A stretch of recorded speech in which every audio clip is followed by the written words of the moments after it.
Hey everybody, welcome back to another midweek episode.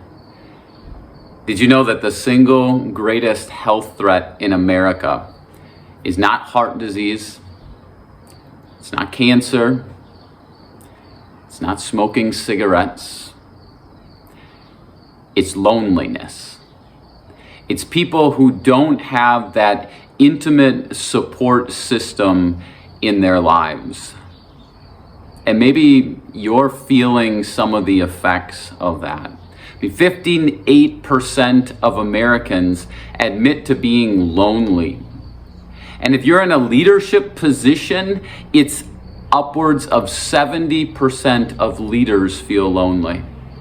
And this is what Liz Bohannon talked about this past week at the Global Leadership Summit, which I was able to attend. She talked about the epidemic of loneliness and how even in the last 10 years here in America, we've seen a significant change in the amount of time that people spend with their friends. In 2010, the average person spent 6.5 hours a week with friends. Currently, that number is down to 2 hours. And maybe you're feeling some of the effects of that loneliness. So what do we do? Because I do not believe that we are stuck. There are things that we can do. So let me share with you 3 simple, practical steps that you can take. Number 1, go first. You know, it'd be nice if somebody else initiated a friendship with us, but we have to be the ones that are willing to go first, to reach out to someone else, to ask if they have time to sit down or get together or to do something. So go first. Number 2, pay your dues. It takes time to develop a strong friendship. In fact, statistically, it takes 90 hours to go from being a stranger to being a friend. And then it takes another 110 hours to go from being a friend to being a close friend. In other words, relationships take time.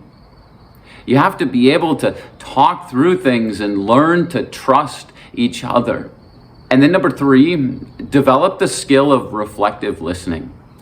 Take a genuine interest in the other person. Empathize with them. Seek to understand what they're going through. You know, Jesus, in Matthew chapter 26, verse 38, he says these words to his disciples. He says, my soul is overwhelmed, even to the point of death. Stay here and keep watch with me. I believe that this is the cry of Jesus' heart, that in the darkest moments of his life, he would not be alone. And so he says to his disciples, I'm sad right now. I'm grieving right now. I'm struggling right now. And I just need you to be here with me. He shows us his humanity. He shows us the need that all of us have for someone else to be there with us and for us.